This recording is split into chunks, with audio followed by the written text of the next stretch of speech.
وہ چاہتے ہیں کہ لوگ ڈر کر گھروں میں چھپ جائیں اور ریاستیں ایک پولیس اسٹیٹ بن جائیں۔ اچھا، تو جب ریاستیں خوف کے مارے آزادی سلب کر لیتی ہیں تو وہ دہشت گردوں کا مقصد خود بخود پورا کر رہی ہوتی ہیں۔ یہ تو واقعی آنکھیں کھولنے والی بات ہے۔ اس موقع پر مصنف امریکہ کے بانیوں میں سے ایک بینجامن فرینکلن کا وہ انتہائی مشہور قول نقل کرتا ہے۔ اس نے کہا تھا کہ جو لوگ تھوڑے سے عارضی تحفظ کے حصول کے لیے اپنی بنیادی آزادی ترک کر سکتے ہیں، وہ نہ تو آزادی کے حقدار ہیں اور نہ ہی تحفظ کے۔ کیا زبردست کوٹ ہے یہ جملہ واقعی اپنے اندر ایک پوری تاریخ سمیٹے ہوئے ہیں۔ اس صورتحال پر مجھے ایک پرانی انگریزی کہاوت یاد آ رہی ہے۔ کون سی کہاوت؟ یبلی ہوئی گاجر سے دروازہ بند کرنا، یعنی to bolt door with a boiled carrot. اچھا، اس کا کیا مطلب ہوا یہاں؟ اس کا مطلب یہ ہے کہ جب انسان پر تحفظ یا سیکیورٹی کی حد سے زیادہ فکر سوار ہو جاتی ہے نا، تو وہ ڈر کا شکار ہو کر اتنے بے وقوفانہ اور کمزور فیصلے کرنے لگتا ہے جن کا حقیقت میں حفاظت سے کوئی تعلق نہیں ہوتا۔ ایک ابلی ہوئی گاجر کبھی مضبوط تالا تو نہیں بن سکتی نا؟ صحیح کہا، بالکل نہیں بن سکتی۔ بالکل اسی طرح جیسے اندھا دھند پابندیاں لگا دینے سے معاشرہ محفوظ نہیں ہوتا۔ لیکن پھر بھی ایک سوال اٹھتا ہے، کیا کچھ نہ کچھ حد تک خطرات سے بچاؤ ضروری نہیں ہے؟ کیا ہم اپنے دروازے بالکل کھلے چھوڑ دیں؟ دیکھیں، حفاظت کی بنیادی تدابیر اختیار کرنا یقیناً فطری ہے، لیکن مصنف کی بحث اس ایبسولوٹ سیکیورٹی یعنی مطلق تحفظ کے وہم کے خلاف ہے جو ریاستیں بیچتی ہیں۔ یعنی 100% سیکیورٹی جیسی کوئی چیز نہیں ہوتی؟ بالکل نہیں ہوتی۔ مصنف کی دلیل یہ ہے کہ ذاتی زندگی ہو یا اجتماعی، رسک یا خطرہ زندگی کا لازمی حصہ ہے، بلکہ یہ ترقی کی بنیاد ہے۔ اگر ہم خطرے کو پوری طرح ختم کرنے کی کوشش کریں گے تو ہم زندگی کو ہی ختم کر دیں گے۔ صحیح۔ جیسے اگر کوئی نیا بزنس شروع کرتا ہے تو اس میں نقصان کا رسک تو ہوتا ہی ہے۔ ایگزیکٹلی، اگر کوئی نئے خیالات اپناتا ہے تو ناکامی کا ڈر ہوتا ہے۔ زندگی گزارنا بذات خود ایک رسک ہے۔ خوف اور پابندیوں کے ایک بند گھٹن زدہ کمرے میں قید ہو کر محض سانس لینے سے بہتر ہے کہ تھوڑے خطرے کے ساتھ لیکن ایک آزاد اور بھرپور زندگی گزاری جائے۔ یہ بات بالکل سچ ہے کہ جب ہر چیز کو صرف سیکیورٹی کی اینک سے دیکھا جانے لگتا ہے تو زندہ رہنے کا اصل جور ہی دم توڑ دیتا ہے۔ تو پھر اس کا حل کیا ہے؟ حل کس حوالے سے؟ میرا مطلب ہے کہ اگر ریاست کا دیا ہوا یہ خوفزدہ اور پابندیوں سے بھرا تحفظ ہمیں حقیقی سکون نہیں دے سکتا، اگر ہوائی اڈوں کی لمبی قطاریں اور سکینر مشینیں ہمیں سچا تحفظ نہیں دے رہیں، تو پھر ایک عام انسان اس غیر یقینی دنیا میں امن کیسے پا سکتا ہے؟ قدیم مفکرین اس کا کیا حال بتاتے ہیں؟ اس الجھن کا حل تلاش کرنے کے لیے یہ کتاب ہمیں قدیم ریواقی فلسفے کی طرف لے جاتی ہے، جسے ہم سٹوئسزم کہتے ہیں۔ اچھا، سٹوئسزم؟ ہاں، ریواقی فلسفے کی بنیاد ایک خاص ذہنی حالت پر رکھی گئی تھی جسے یونانی زبان میں اٹریکسیا کہا جاتا ہے۔ اٹریکسیا؟ ہاں، اس کا کیا مطلب ہے؟ اس کا مطلب ہے مکمل ذہنی سکون، بے فکری اور اضطراب سے آزادی۔ تو یہ مکمل ذہنی سکون حاصل کیسے ہوتا ہے آج کی اس افراتفری والی دنیا میں؟ دیکھیں، روایتی مفکرین کا ماننا تھا کہ کائنات کے زیادہ تر بیرونی حالات ہمارے کنٹرول میں نہیں ہیں۔ انسان قدرتی آفات، معیشی بحرانوں یا بیرونی حملوں کو اپنی مرضی سے تو نہیں روک سکتا نا؟ بالکل نہیں روک سکتا، وہ تو ہمارے اختیار سے باہر ہیں۔ تو پھر ان بیرونی چیزوں پر پریشان ہو کر انہیں کنٹرول کرنے کی ناکام کوشش میں اپنی انرجی ضائع کرنے کے بجائے ہمیں کس چیز پر فوکس کرنا چاہیے؟ ہمیں اپنے اندرونی جذبات، اپنی سوچ اور اپنے رد عمل پر قابو پانا چاہیے۔ یعنی سچا تحفظ باہر کے حالات کو بدلنے میں نہیں بلکہ اندر کے حالات کو مضبوط کرنے میں ہے۔ بالکل صحیح۔ اور اس کے بالکل برعکس جدید سیاسی دور کا سب سے بڑا المیہ یہ ہے کہ وہ ہر بیرونی خطرے کو طاقت، بجٹ اور بیوروکریسی کے زور پر کنٹرول کرنا چاہتا ہے، جو کہ ناممکن ہے۔ یہ تو واقعی سوچنے والی بات ہے۔ قدیم مفکرین کے نزدیک حقیقی سکون انسان کے اندر کی مضبوطی میں تھا، جبکہ آج کی ریاست سب کچھ باہر سے کنٹرول کرنا چاہتی ہے، بڑے بڑے بھاری دروازے لگا کر۔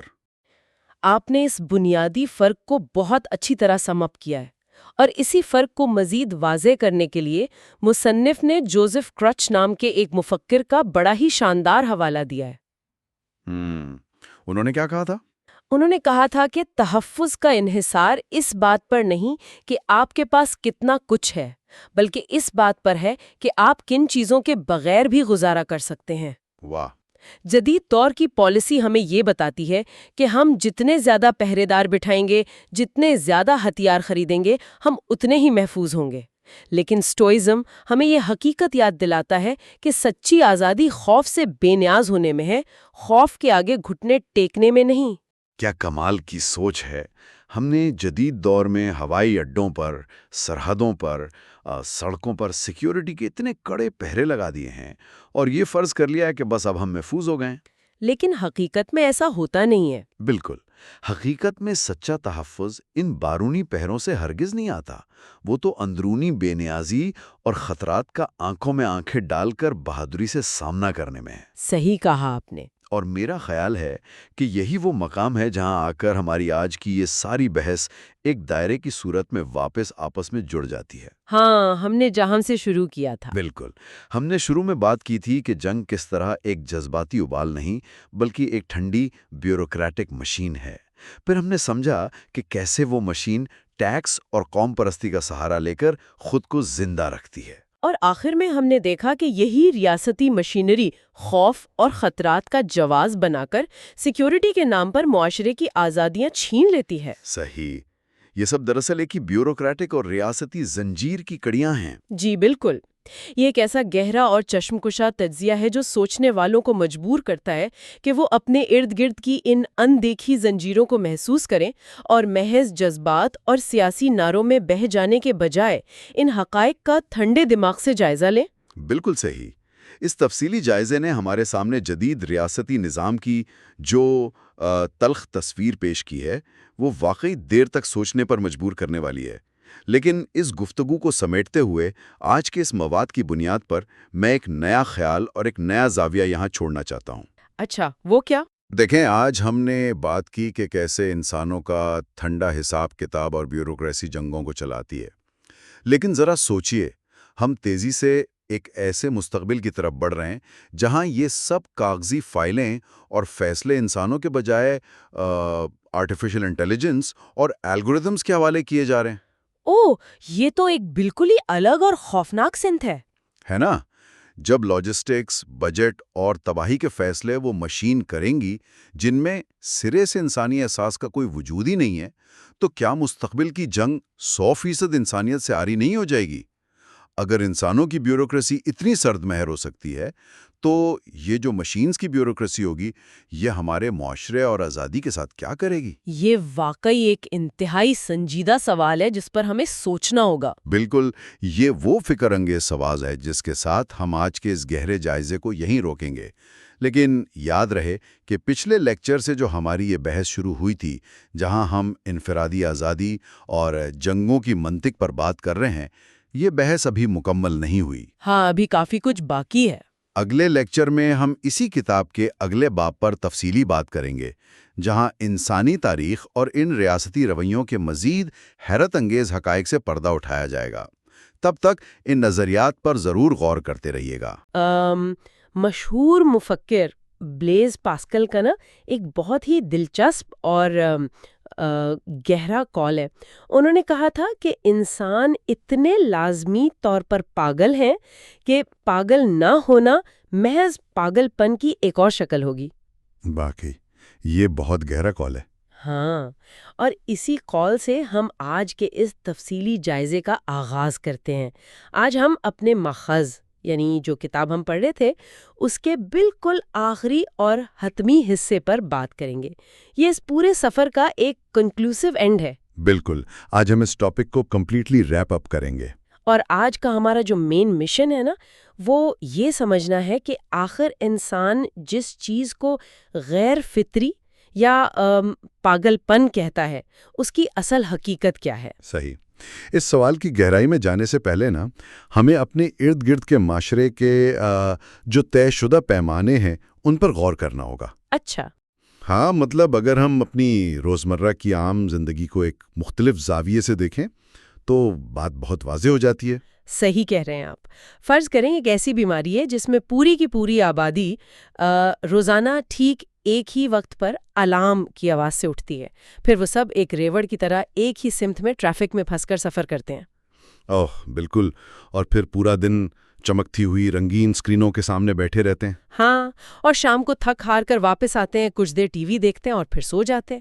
یہ سلسلہ دہائیوں تک بغیر کسی تبدیلی کے چلتا رہتا ہے۔ یہ تو سچ میں ایک عجیب منظر لگتا ہے اگر کوئی باہر سے دیکھے۔ ہے نا؟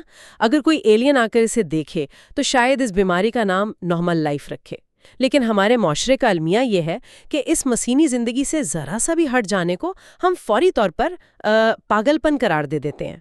واقعی یہ مثال اس بات کی بہترین عکاسی کرتی ہے کہ ہمارا ذہن توقعات کا کتنا پابند ہے۔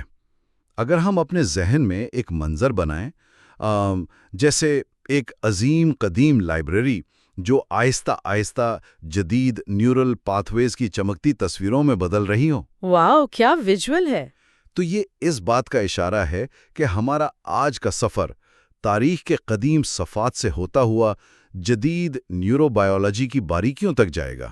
تو اس سفر کا آغاز تاریخ سے ہی کرتے ہیں، کیونکہ انسان کا ماضی ہی اس کے حال کو سمجھنے کی سب سے بڑی چابی ہے۔ صحیح بات ہے۔ پرانے زمانے کے جو قدیم نقشے ہوتے تھے نا، ان میں سمندر کے نامعلوم حصوں پر واضح لکھا ہوتا تھا کہ یہاں مانسٹرز بستے ہیں۔ ہاں، ہیئر بی مانسٹرز۔ بالکل۔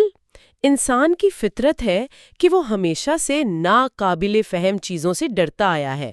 ایسا لگتا ہے کہ انسانی دماغ کے جو حصے ہماری سمجھ سے باہر تھے، ہم نے انہیں پاگل پن کا نام دے کر ان پر وہی مانسٹرز کا ٹیگ لگا دیا۔ یہ انسانی نفسیات کا ایک انتہائی اہم پہلو ہے۔ وہ نامعلوم کو ہمیشہ خوف کی شکل دے دیتا ہے۔ لیکن یہاں جو بات حیران کن ہے وہ یہ کہ تاریخ میں ہمیشہ ایسا نہیں تھا۔ اچھا، یعنی ہمیشہ پاگل پن کو برا نہیں سمجھا گیا؟ نہیں، بالکل نہیں۔ اگر قدیم یونان کی تاریخ دیکھیں تو وہاں کی تہذیب میں پاگل پن کو دانش مندی اور پیشن گوئی کا ایک روحانی ذریعہ سمجھا جاتا تھا۔ او واو، یعنی ایک ڈیوائن کنیکشن۔ ہاں، ڈائناسس اور باکس جیسے دیوتاؤں کے بارے میں عقیدہ تھا کہ وہ انسانوں کو اس وجدانی کیفیت سے نوازتے ہیں۔ اس دور میں ایک مجذوب کو سوسائٹی سے نکالا نہیں جاتا تھا، بلکہ اس کی باتوں میں دیوتاؤں کی آواز تلاش کی جاتی تھی، رائٹ؟ صحیح پکڑا آپ نے۔ پھر وقت گزرا اور 20ویں صدی کے ایک بہت مشہور فرانسیسی فلسفی تھے مشل فوکو۔ انہوں نے اس پر ایک تہلکہ خیز نظریہ پیش کیا۔ آئیے اس کو ذرا کھول کر دیکھتے ہیں۔ فوکو کا کیا کہنا تھا؟ فوکو کا ماننا تھا کہ پاگل پن دراصل معاشرے کے طاقتور طبقے کا بنایا ہوا ایک معاشرتی تصور ہے۔ یعنی انہوں نے طے کیا کہ نارمل کیا ہے تاکہ جو فٹ نہ آئے انہیں کنٹرول کیا جا سکے۔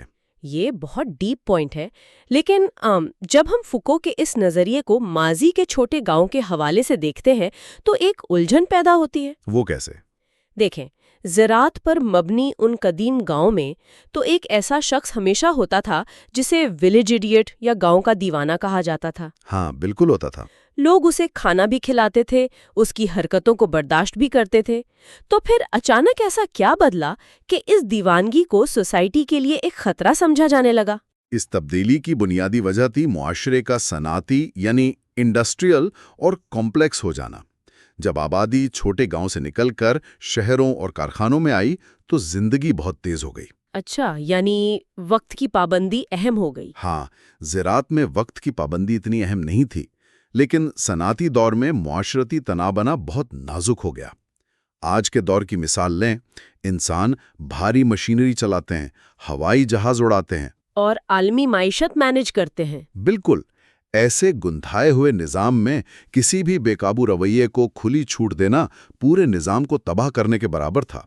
اس لیے شہری معاشرے نے ایسے رویوں کو برداشت کرنا چھوڑ دیا۔ صحیح، گاؤں کے دیوانے سے لے کر شہروں کی پیچیدگی تک تو بات سمجھ آتی ہے۔ یہاں بات واقعی بہت دلچسپ ہو جاتی ہے، کیونکہ جب سوسائٹی نے پاگل پن کو برداشت کرنا چھوڑا تو حل میڈیسن میں تلاش کیا گیا۔ ایگزیکٹلی۔ میڈیکل سائنس نے انٹری لی۔ کچھ فزیولوجی، کیمسٹری اور دماغ کی باریک تاروں کا کمال ہے۔ یہ واقعی سائنس کا ایک بڑا شفٹ تھا۔ ہے نا؟ مطلب ہر جذبہ اور ہر کیفیت صرف ایک کیمیکل ایکویشن بن کر رہ گئی۔ اور یہی وجہ ہے کہ جب ہم میڈیکل ورلڈ کی طرف دیکھتے ہیں تو ایسی بیماریاں ملتی ہیں جو اس کیمیکل ڈیپینڈنس کو ٹھیک ثابت کرتی ہیں۔ جیسے ماخذ میں کسی سنڈروم کا ذکر تھا۔ ہاں، مثال کے طور پر کوٹارڈ سنڈروم۔ اس حالت میں مریض کو لگتا ہے کہ اس کے جسم کے حصے غائب ہو گئے ہیں یا وہ خود گزر چکا ہے۔ Wait, really? اسے لگتا ہے وہ مر چکا ہے۔ بالکل۔ اب سائیکالوجی شاید اسے کسی گہرے خوف سے جوڑے، لیکن بایولوجی اس کی وضاحت صاف کرتی ہے۔ دماغ میں ایک حصہ چہروں کو پہچانتا ہے اور ایک حصہ امیگڈلا جذبات پیدا کرتا ہے۔ صحیح۔ کوٹارڈ سنڈروم میں ان دونوں کے درمیان کا نیورل کنیکشن ٹوٹ جاتا ہے۔ جب وہ آئینے میں خود کو دیکھتا ہے تو پہچان لیتا ہے، پر جذبہ محسوس نہیں ہوتا۔ او واو! یعنی اس کا لاجک اسے کہتا ہے کہ اگر میں خود کو دیکھ کر زندہ ہونے کا احساس نہیں کر پا رہا تو یقیناً میں مر چکا ہوں۔ ایگزیکٹلی، وہ اپنی موت کا اعلان کر دیتا ہے۔ اسی طرح ٹوریٹ سنڈروم کو دیکھ لیں، جس میں مریض عجیب آوازیں نکالتا ہے یا نامناسب الفاظ ادا کرتا ہے، جس پر اس کا کوئی کنٹرول نہیں ہوتا۔ ہاں، یہ کوئی روحانی قبضہ نہیں ہے، بلکہ دماغ کے بیزل گینگلیا اور ڈوپامائن کے اتار چڑھاؤ کا نتیجہ ہے۔ صحیح۔ اور ایک کورو سنڈروم کا بھی ذکر تھا سورس مٹیریل میں، رائٹ؟ مشرقی ایشیا والا۔ ہاں، کورو سنڈروم میں نوجوان مردوں کو شدید وہم ہو جاتا ہے کہ ان کے جنسی اعضاء سکڑ کر جسم کے اندر دھس رہے ہیں۔ یہ تو بہت ٹیریفائنگ لگتا ہے۔ سائیکیٹری کہتی ہے کہ یہ شدید ثقافتی خوف یعنی کلچرل اینگزائٹی کا نتیجہ ہے، جو اچانک ایڈرینلن کا طوفان برپا کر کے دماغ کا پرسیپشن بالکل بدل دیتا ہے۔ یعنی ان سب امراض میں بنیادی کردار صرف کیمیکل امبیلنس کا ہے۔ یہ سب تو سمجھ آتا ہے، لیکن یہاں ایک اہم سوال اور تھوڑا سا پش بیک ذہن میں آتا ہے۔ جی پوچھیں۔ اگر ہر عجیب رویہ صرف اور صرف ایک اکیلے دماغ کی کیمیکل خرابی ہے تو ہم میس ہسٹیریا کو کیسے سمجھیں گے؟ ہمارے ماخذ میں 17ویں صدی کے ڈانسنگ مینیا کا ذکر ہے، ہاں، ڈانسنگ مینیا۔ جس میں لگاتار دیکھا دیکھی پورا گاؤں ناچتا رہتا تھا، یہاں تک کہ لوگ تھک کر مر جاتے تھے۔ انہیں لگتا تھا کسی زہریلی مکڑی نے کاٹا ہے۔ صحیح۔ تو میرا سوال یہ ہے کہ ایک انسان کا دماغی تار ٹوٹنا تو سمجھ آتا ہے، پر پورے گاؤں کے تاروں کا ایک ہی وقت میں ٹوٹنا کیسے ممکن ہے؟ اور ایک اور مثال، آگتا کرسٹی کا فیوگ سٹیٹ۔ ہاں، ان کا وہ مشہور واقعہ جب وہ غائب ہو گئی تھی۔ بالکل، وہ اپنی آئیڈینٹی کھو کر بے مقصد سفر پر نکل گئیں، ٹرین میں سفر کیا، ہوٹلز میں رکیں اور مہینوں بعد ہوش میں آئیں۔ کیا یہ واقعی محض کیمیکل شارٹ سرکٹ ہے یا کسی شدید دباؤ کا شکار دماغ کا فرار کا طریقہ؟ یہ بہت زبردست سوال ہے۔ اصل میں یہ ماڈرن سائیکیاٹری کے سب سے بڑے امتحان کو اجاگر کرتا ہے، لیکن سائنس کے نزدیک ٹراما اور برین کیمسٹری دو الگ چیزیں نہیں ہیں۔ اچھا، وہ کیسے جڑے ہوئے ہیں؟ جب ایک معاشرہ شدید خوف یا قحط کا شکار ہوتا ہے، جیسے 17ویں صدی میں لوگ تھے، تو ان کے اجسام لگاتار سٹریس ہارمونز پیدا کرتے ہیں، خاص طور پر کورٹیسول۔ اور وہ کیمسٹری بدل دیتا ہے۔ بالکل۔ ماس ہسٹیریا دراصل انسٹریسڈ برینز کا ایک جیسا رد عمل ہوتا ہے۔ دوسرے کی وحشت دیکھ کر آپ کے اپنے مرر نیورونز فائر کرتے ہیں اور ڈوپامین کا توازن اتنا بگڑ جاتا ہے کہ دماغ کنٹرول کھو دیتا ہے۔ مطلب وہ کنٹیجس بن جاتا ہے نیورو کیمیکلی۔ صحیح کہا۔ اور ایگتا کرسٹی والی مثال میں بھی جب ذہنی دباؤ ایک ایسی حد کو چھو لیتا ہے جہاں انسانی وجود کو اپنی بقا خطرے میں نظر آتی ہے تو دماغ خود بخود میموری ایکسس کو بلاک کر دیتا ہے تاکہ اس ٹراما کو ہینڈل کر سکے۔ ہاں، یہ کسی سرکٹ بریکر کے گرنے جیسا ہے تاکہ آگ نہ لگے، تو چاہے فرار ہو یا اجتماعی رقص، میکینزم کیمسٹری اور وائرنگ ہی ہے۔ اگر کیمسٹری اور سائیکالوجی ایک ہی سکے کے دو رخ ہیں تو ہم اس اسپیکٹرم کی طرف آتے ہیں جس پر ماخذ نے بہت زور دیا ہے۔ یہاں سب سے حیران کن بات یہ ہے کہ ڈوپامین جیسے کیمیکلز صرف بیماریاں پیدا نہیں کرتے بلکہ انسانی صلاحیتوں کو بھی ڈیفائن کرتے ہیں۔ کیا مطلب؟ یعنی کریٹیوٹی وغیرہ؟ ہاں، اگر ڈوپامین کی سطح تھوڑی سی بڑھ جائے تو انسان پیٹرن ریکگنیشن میں ماہر ہو جاتا ہے، وہ عظیم پوئٹری لکھتا ہے یا اعلیٰ موسیقار بن جاتا ہے۔ واو! اور اگر وہی ڈوپامین حد سے بڑھ جائے تو دماغ ایسے پیٹرنز دیکھنے لگتا ہے جو وہاں ہیں ہی نہیں، جسے ہم اسکیزوفرینیا کہتے ہیں۔ سائنس اسے الگ کھانوں میں نہیں بانٹتی بلکہ بائیولوجیکل ڈائیورسٹی کے اسپیکٹرم کے طور پر دیکھتی ہیں۔ تو اس سب کا آخر مطلب کیا ہے؟ اگر ہر گہری سوچ، ہر وجدانی کیفیت صرف میڈیسن سے کنٹرول کی جا سکتی ہے تو کیا ہم انسان ہونے کی پیچیدگی کو نہیں کھو رہے؟ یہ ایک بہت ڈیپ کنسرن ہے۔ میرا مطلب ہے پاگل پن میں ایک کشش ہے، کامیڈی ہے، ٹریجڈی ہے، بے باکی ہے۔ سنجیدگی کو اپنی بقا کے لیے پاگل پن کی ضرورت ہوتی ہے۔ بالکل ہوتی ہے۔ ایک روزمرہ کی مثال لیں، ایک سیدھی لکیر پر چلنے والا، دفتر جانے والا سنجیدہ شخص جب ویکنڈ پر پارٹی کرتا ہے یا کانسرٹ میں چیختا ہے تو وہ ایک مورل ہالیڈے لے رہا ہوتا ہے. صحیح، ایک پریشر ویلو کھول رہا ہوتا ہے. ایگزیکٹلی، تاکہ وہ پھٹ نہ جائے. تو کیا ماڈرن سائیکائٹری ہر اس رویے کو دوائیوں سے دبا دینا چاہتی ہے جو سیدھی لکیر سے ہٹ کر ہو؟ اگر ہم اسے وسیع تر تناظر میں دیکھیں نہ تو یہ فوکو اور ریئلسٹ نظریات کے درمیان کشمکش ہے.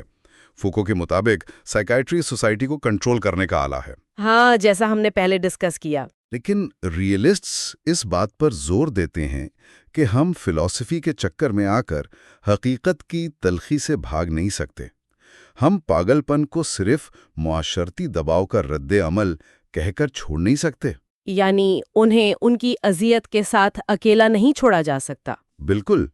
جب کوئی شخص واقعی آڈیٹری ہیلوسینیشنز کا شکار ہو یا ہیوی مشینری چلا رہا ہو تو اس کی تکلیف ایک خطرناک بائیولوجیکل ریالٹی ہوتی ہے، کوئی فلسفیانہ وجدان نہیں. صحیح بات ہے.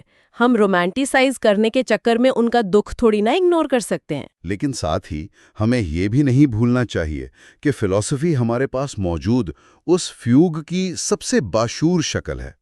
تاریخ بتاتی ہے کہ غیر فطری چیزیں وقت کے ساتھ کتنی فطری نکل آتی ہیں. تو اس تفصیلی جائزے کو اب ہم سمیٹتے ہیں. ہم نے قدیم یونان کے دیوتاؤں سے لے کر ڈوگومین تک کا سفر طے کیا اور دیکھا کہ کیسے سوسائٹی پاگل پن کی تعریفیں بدلتی رہی ہے. یہ سچ میں ایک انوکھا سفر تھا. لیکن اس سب کا ہمارے سننے والوں سے کیا تعلق ہے؟ ماخذ میں ایک بہت پیاری کویکر کہاوت ہے کہ پوری دنیا عجیب ہے سوائے میرے اور تمہارے، اور کبھی کبھی تم بھی مجھے تھوڑے عجیب لگتے ہو. یہ کوٹ بہت ایکوریٹلی ہیومن نیچر کو ڈسکرائب کرتا ہے. اس کا مقصد صرف ڈائگنوسس نہیں بلکہ ایمپتھی یعنی ہمدردی پیدا کرنا ہے. بالکل. جب ہمیں سمجھ آ جاتا ہے کہ یہ سب دماغی وائرنگ کے اتار چڑھاؤ ہیں تو ہم لوگوں کو جج کرنے کے بجائے انہیں سمجھنے لگتے ہیں. صحیح. یہ ایمپتھی ہی اس کتاب کا سب سے خوبصورت تحفہ ہے. لیکن اس پروگرام کو ختم کرنے سے پہلے ایک بہت بے چین کرنے والا سوال ذہن میں آتا ہے. جی، کیا سوال ہے؟ فرض کریں مستقبل کی میڈیکل سائنس اتنی ترقی کر جائے کہ دماغ کا ہر چھوٹا بڑا کیمیکل امبیلنس بالکل ٹھیک ہو جائے، کوئی دکھ، بے چینی یا عجیب رویہ نہ رہے. ایک یوٹوپیا جیسی حالت بن جائے. غاروں سے ستاروں تک پہنچایا. یہ تو سوچنے والی بات ہے. شاید پاسکل بالکل ٹھیک کہتا تھا. انسان اتنے لازمی طور پر پاگل ہے کہ پاگل نہ ہونا محض پاگل پن کی ایک اور شکل ہوگی.